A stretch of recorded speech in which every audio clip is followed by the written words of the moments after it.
अक्सर लोग अपने घर में पालतू जानवर रखने के शौकीन होते हैं। कई बार वो उनके इतना करीब आ जाते हैं कि उनके दूर जाने पर काफी दुख भी होता है। लेकिन क्या आप जानते हैं, कुछ धर्मों में कुछ जानवरों को पालने की मनाही होती है। जी हाँ, इस्लाम एक ऐसा ही धर्म है जहां जानवरों को पालने के भी कुछ नियम हैं। इस्लाम धर्म का पालन करने वाले लोग इन नियमों का पालन करके ही जानवरों को पाल सकते हैं। दरअसल कुरान में इस बात का उल्लेख किया गया है कि किन जानवरों को घर में पाला जा सकता है और किन जानवरों को पालना हराम है। तो चलिए आज हम जानते हैं इस्लाम में हलाल और हराम माने जाने वाले जानवर कौन से हैं।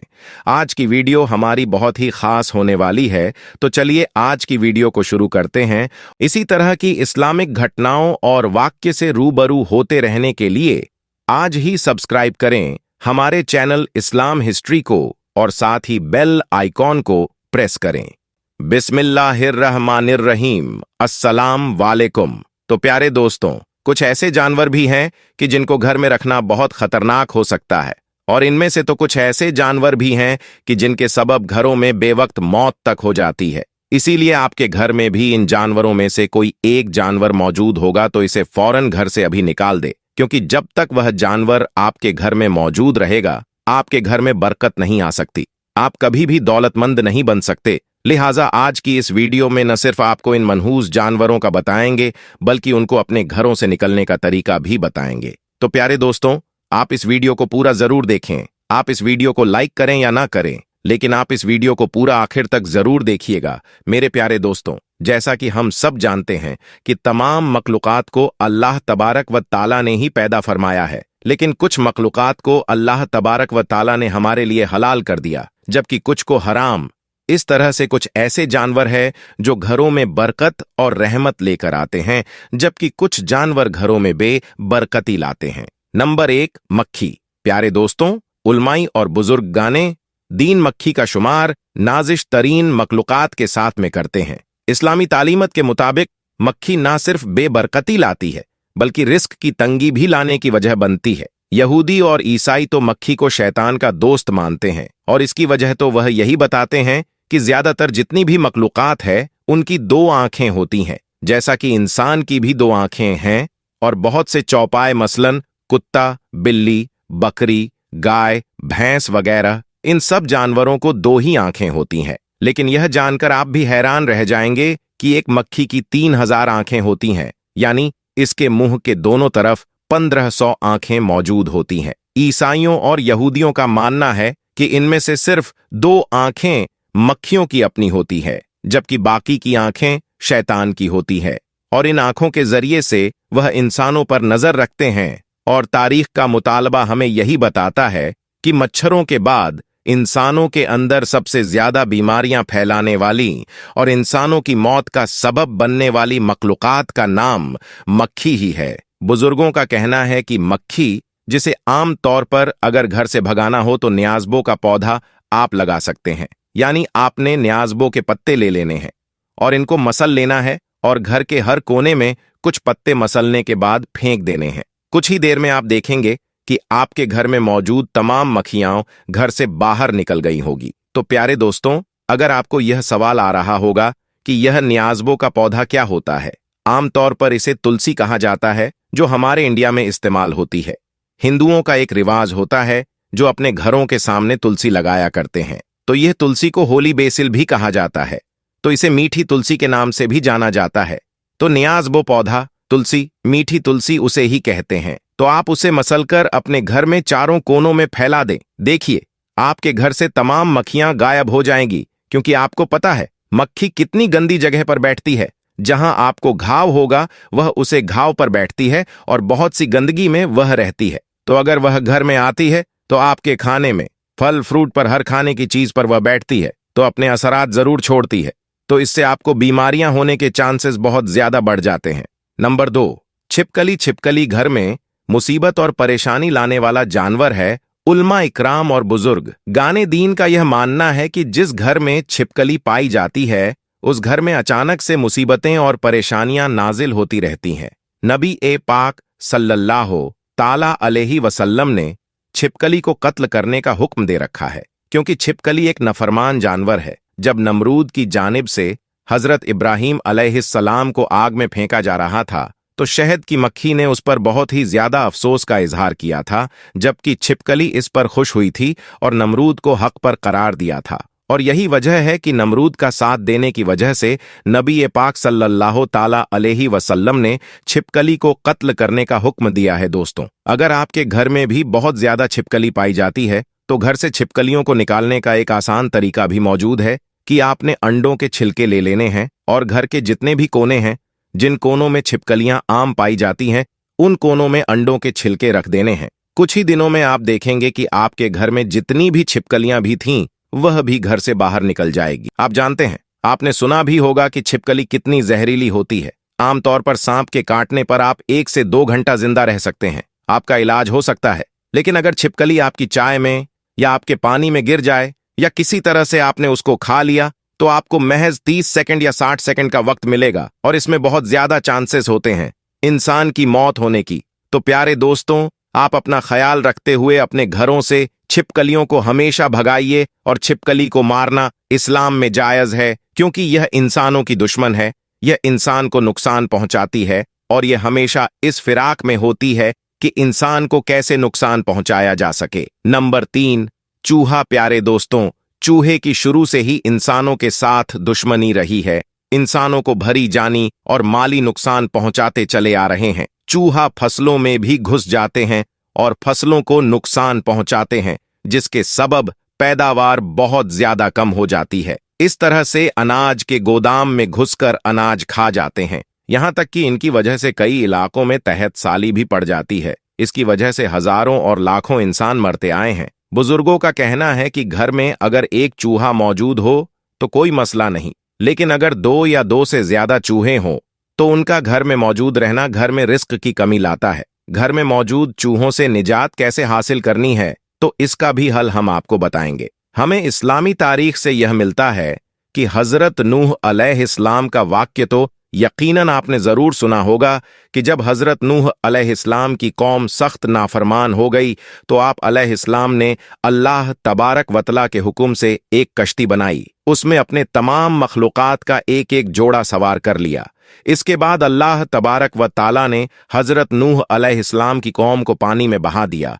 तब हजरत नूह अलैहिस्सलाम की कश्ती में चूहों का एक जोड़ा भी था, जिन्होंने तेजी से अपनी आबादी को बढ़ाना शुरू कर दिया और देखते ही देखते कश्ती में चूहों की तादाद बहुत ज्यादा हो गई, जिन्होंने न सिर्फ अनाज को खाना शुरू कर दिया बल्कि कश्ती में जगह जगह सुराख करने शुरू कर दिए। इसके बाद हजरत नूह अलैहिस्सलाम ने अल्लाह तबारक व ताला से दुआ की कि अल्लाह तबारक व ताला ने जिब्राइल अलैहिस्सलाम को पैगाम देकर हजरत नूह अलैहिस्सलाम के पास भेजा कि अपनी कश्ती में मौजूद शेर की पीठ पर हाथ फेर। जिसके बाद हजरत नूह अलैहिस्सलाम ने शेर की पीठ पर हाथ फेरा तो शेर ने एक जोरदार छींक मेरी और बिल्लियों का एक जोड़ा इसके दोनों नथियों से बाहर गिरा। बिल्लियों के इस जोड़े ने कश्ती के अंदर मौजूद तमाम चूहों का खात्मा कर दिया। इसीलिए अगर आपके घर में भी बहुत ज्यादा चूहे पाए जाते हैं तो कोशिश करें कि सिर्फ घर में एक बिल्ली पाल ले। बिल्ली न सिर्फ घर में मौजूद तमाम चूहों का खात्मा कर देगी, बल्कि घर में बिल्ली रखने से घर में बरकते और रहमत भी नाजिल होगी। बिल्ली का घर में रखना बहुत ज्यादा मुबारक माना जाता है। तो प्यारे दोस्तों, आप लोग अपने घरों में अगर चूहा देखते हो तो आप लोग एक बिल्ली पाल लो। अकेलापन कम करता है। बिल्ली पालने का पहला लाभ यह है कि हमारे आसपास बिल्लियों की मौजूदगी अकेलेपन की मौजूदा भावना को कम कर सकती है और इसे आराम और शांति की भावना में बदल सकती है। इसमें कोई शक नहीं। बिल्लियों को अक्सर वफादार दोस्त माना जाता है। एक अध्ययन से पता चलता है कि बिल्ली रखने से तनाव और चिंता कम हो सकती है और हमें सक्रिय गतिविधियों और शारीरिक गतिविधियों में भाग लेने के लिए प्रोत्साहित किया जा सकता है। हमें जिम्मेदार व्यक्ति बनने के लिए प्रशिक्षित करें। इस्लाम में जिम्मेदारी दैनिक जीवन के महत्वपूर्ण पहलुओं में से एक है। बिल्ली की देखभाल करके हम सीखेंगे कि भोजन, पानी, उचित बिस्तर उपलब्ध कराने से लेकर बिल्ली को स्वस्थ रखने तक जिम्मेदार कैसे बने। हमें दान देना सिखाता है। बुखारी और मुस्लिम द्वारा सुनाई गई एक हदीस में रसूलुल्लाह SAW ने एक बार कहा था, जिन प्राणियों का दिल गीला है उन्हें दी गई हर भिक्षा में एक अच्छा इनाम मिलेगा। एक मुसलमान जो पौधे या जड़ी बूटियां उगाता है जिसे बाद में पक्षी, इंसान या जानवर खाते हैं, तो उसके लिए दान के रूप में।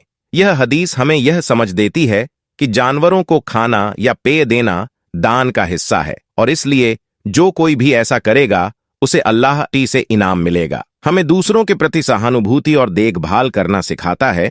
जानवरों की देखभाल करना किसी की सहानुभूति क्षमताओं को प्रशिक्षित करने का एक तरीका है। इस्लाम के अनुसार बिल्लियाँ रखने के फायदे इसलिए हो सकते हैं क्योंकि हम अनजाने में यह समझना सीखते हैं कि वे कैसा महसूस करते हैं और उनकी सभी जरूरतों को पूरा करने का प्रयास करते हैं। हम महसूस करेंगे कि बिल्ली भूखी, प्यासी, बीमार या डरी हुई होने पर कैसा महसूस करती है। हमें यह भी महसूस होगा कि अगर बिल्ली को प्यार और स्नेह दिया जाए तो वह कितनी खुश होती है। सहानुभूति के साथ हमारे लिए साथी मनुष्यों और जानवरों के प्रति दयालु, निष्पक्ष और मैत्रीपूर्ण होना आसान होगा। हमें जरूरतमंद लोगों की मदद करना, दुखी लोगों को सांत्वना देना और जो अकेले हैं उनसे प्यार करना भी आसान होगा। नंबर 4, चमगादड़। प्यारे दोस्तों, 90% से ज्यादा लोग जिनके घरों में चमगादड़ रहती है, उन्हें इस बात का पता ही नहीं चल पाता कि उनके घर में यह मखलूक आकर रहने लग गई है। आपने यकीनन इस मखालू को अक्सर रात के वक्त उड़ते हुए देखा होगा। अक्सर लोग चमगादड़ और चमचड़क को एक ही मखलूक समझते हैं, लेकिन असल में यह 2 अलग अलग नस्ल के जानवर हैं। चमगादड़ साइज में काफी बड़ा, यहां तक कि एक कौवे से 2 गुना साइज में भी हो सकता है। चमगादड़ दरख्त पर रहते हैं और आमतौर पर दिन के वक्त उल्टे लटके हुए नजर आते हैं, लेकिन जो चमचड़क होती है यह साइज में काफी छोटी होती है। इनका साइज आमतौर पर चिड़िया से थोड़ा बड़ा होता है, लेकिन अल्लाह तबारक व तआला ने चमचड़क के जिस्म में बहुत ही नरम हड्डियां रखी हैं, इसीलिए यह आसानी से घर के किसी भी कोने में घुस जाती है। आमतौर से घरों में जो पाइप या परनाला वगैरह लगे होते हैं, यहां चमचड़क आसानी से घुसकर अपनी जिंदगी गुजारने लगती है और घर वालों को पता ही नहीं चलता कि उनके घर में चमचड़क रहती है। साइंस का चमचड़क के बारे में यह कहना है कि जिस घर में भी चमचड़क रहती हो, घर के लोगों में आमतौर पर खून की बीमारियां, सांस की हमराज और बवासीर की बीमारियां पाई जाती हैं, जबकि बुजुर्गाने दीन और उलमा इकराम का कहना है कि जिस घर में भी चमचड़क जाकर अपना बसेरा कर लेती है तो उस घर में फकीरी और बर्बादी आती है। मेरे भाइयों और बहनों, अपने घरों का बखूबी जायजा लिया करें। अक्सर पाइपों में या ऐसी जगह पर जहां सारा सामान पड़ा होता है, वहां सुबह के वक्त गौर से देखें कि अगर वहां आपको गोल गोल दोनों में बीत नजर आती है तो समझ जाए कि आपके घर में भी चमचड़क रहती है। नंबर 5, लाल बेग। बुजुर्गों और उलमा इकराम के मुताबिक लाल बेग नाजिश कीड़ा है। जिस घर में भी बहुत ज्यादा तादाद में लाल बेग पाए जाते हैं, उस घर में रहमत नहीं आती। वह बेबरकती और नहुसत उसे घर की किस्मत बनकर रह जाती है। साइंसदान पहले लाल बेग को बेकरार कीड़ा मना करते थे, लेकिन जदीद रिसर्च में यह बात सामने आई है कि लाल बेग बहुत ही ज्यादा खतरनाक कीड़े होते हैं। लाल बेग ऐसे केमिकल्स को छोड़ते हैं जो कि दिल की बीमारियां पैदा करते हैं, जबकि बात की हकीकत सामने आई है कि जिन घरों में ज्यादा तादाद में लाल बेग कीड़े पाए जाते हैं, उन घरों के रहने वालों के पेट में कीड़े हो जाते हैं। इसीलिए अगर आपके घर में भी कभी लाल बेग पाए जाते हैं तो इनसे निजात हासिल करने के लिए एक बेहद आसान तरीका यह है कि रात को सोने से पहले जितने भी इस्तेमाल शुदा या झूठे बर्तन है उनको आपने धोकर सोना है, और जितनी भी आपकी खाने पीने की चीज है उन्हें आपने अच्छी तरह से ढांप देना है, और सोने से पहले घर का जितना भी कूड़ा करकट है उसे एक थैली में डालकर उसका अच्छे से मुंह बंद करके घर के दरवाजे के बाहर रख दे। कुछ दिन तक यही मामला रखने से आप देखेंगे कि आप लोगों के घर से लाल बेग का खात्मा हो जाएगा। कबूतर एक ऐसा खूबसूरत और दिलकश परिंदा है जो हर किसी को अच्छा लगता है, और यही वजह है कि यह परिंदा अक्सर घरों में भी पाला जाता है, और घरों के अलावा मज़ारों पर भी यह परिंदा पाया जाता है। कहते हैं कि कबूतर वह जानवर है कि इसके लिए हजरत नूह अलैहिस्सलाम ने अमन और सलामती की दुआ फरमाई थी, और यही वजह है कि कबूतर इंसानी आबादी से मानुष है और कौवे को खौफ की बद्दुआ दी जाती है कि यही वजह है कि कौवा इंसानी आबादी से डरता रहता है। इसी वजह से लोग इसे आज तक मनहूस समझते हैं। तफसीर में है कि नूर अलैहिस्सलाम ने जब कश्ती को जुदी पहाड़ पर ठहराया तो आप अलैहिस्सलाम ने कश्ती का वह हिस्सा खोला जहां परिंदे रहते थे, तो आप अलैहिस्सलाम ने कौवे से फरमाया, जमीन पर देखकर आओ कि इस पर कितना पानी है या कितना शहर गर्क हो चुका है। कौवे को एक जानवर मिला, वह उसी को खाने में मगन हो गया, वह वापस नहीं आया। इसीलिए अरब की एक कहानी मशहूर है कि फला तो कौवे से भी ज्यादा देर लगता है। चुनांचे हजरत नूह अलैहिस्सलाम को सख्त जमीन की जरूरत थी। इसके लिए उसके देर करने पर कबूतर को भेज दिया गया। जमीन का कोई खित्ता भी नजर न आया, इसीलिए जैतून का पत्ता लेकर कबूतर हाजिर हो गया। इस हजरत नूर अलैहिस्सलाम ने अंदाजा लगाया कि पानी कम है, जिससे दरख्त जाहिर हो चुके हैं, लेकिन जरियाब है। चंद दिन ठहर कर फिर इस कबूतर को भेजा। वापस तो जमीन की कीचड़ में जब वह कबूतर उतरा तो उसके पांव फिर से कीचड़ से भर गए, और वह कबूतर जैसे ही वापस आया तो हजरत नूह अलैहिस्सलाम ने उसे देखकर अंदाजा लगाया कि अब पानी जमीन में जज्ब हो गया, लेकिन जमीन सूखी नहीं है। हजरत नूह अलैहिस्सलाम कबूतर की इस कार्रवाई पर बहुत खुश हुए और उसके गले में सबस्टॉक पहनाया, और आज वही टॉक कबूतर की खुशभक्ति की खबर देता है। और साथ ही हजरत नूह अलैहिस्सलाम ने कबूतर के लिए अमन और सलामती की दुआ फरमाई। यही वजह है कि कबूतर इंसानी आबादी से मानुस है, और कौवे को खौफ की बद्दुआ यही वजह से दी गई, क्योंकि कौवे ने नाफरमानी की कौवा इंसानी आबादी से इसीलिए डरता है, दूर रहता है। इसी वजह से लोग आज तक इस मनहूस समझते हैं। यह तो कबूतर की कहानी की कैसे। कबूतर ने हजरत नूह अलैहिस्सलाम की बात मानी और उनके लिए खबर लाने का काम किया। फुकहा इकराम के नजदीक घरों में शौकिया परिंदे रखना और पालना जायज है, बशर्ते हैं कि उनके घिजा और सर्दी गर्मी और बारिश से हिफाजत का इंतजाम किया जाए, और जब सारे ही घर वाले कहीं बाहर जाएं तो उनके घिजा और देखभाल का मुनासिब बंदोबस्त करके जाएं। सैयदना अनस के छोटे भाई ने एक परिंदा पाल रखा था।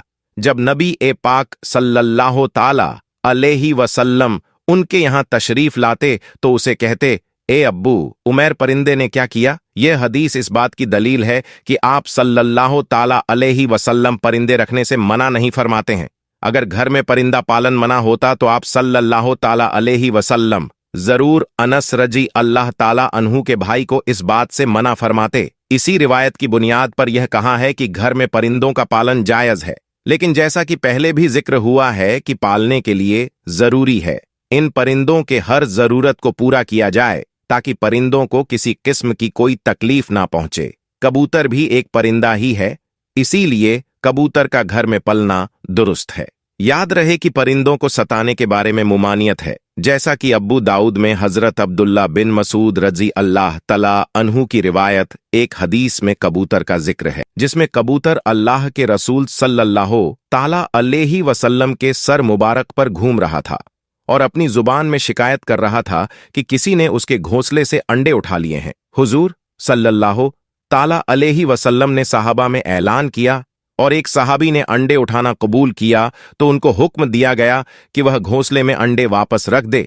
तो इस रिवायत से मालूम हुआ कि परिंदों को सताना नाजायज है, और परिंदों को सताने से इसीलिए रोका गया है कि परिंदों के बद्दुआ लगने का बहुत ही ज्यादा चांस होता है, क्योंकि कबूतर भी उन परिंदों में शामिल है जो कि अंबिया के पसंदीदा रह चुके हैं। इसीलिए अगर कबूतर को सताया जाएगा तो कबूतर भी बद्दुआ दे सकता है, लिहाजा कबूतर को सताने से परहेज करना चाहिए। कबूतर के हवाले से आपको बताते चले कि इस्लामी तालीमत इसके बारे में क्या कहती है, और हदीस में है कि घरेलू कबूतर खुदा को बहुत याद करते हैं, पहले बैत को दोस्त रखते हैं और सहाबी खाना को दुआ देते हैं कि अल्लाह तुम्हें बरकत दे। तो प्यारे दोस्तों, हम उम्मीद करते हैं क्या आपको यह मालूमात पसंद आई होगी, ये वीडियो आपको पसंद आई होगी। अगर इस वीडियो में कोई गलती है तो आप कमेंट बॉक्स में बता सकते हैं। अल्लाह ताला हमें कहने सुनने से ज्यादा अमल करने की तौफीक अता फरमाए और हमें सही इल्म और सही दीन सीखने की तौफीक अता फरमाए। आमीन या रब्बुल आलमीन। प्यारे दोस्तों, हम मिलते हैं आपको फिर एक अगली वीडियो में। तब तक के लिए आप अपना ख्याल रखिएगा। अस्सलाम वालेकुम।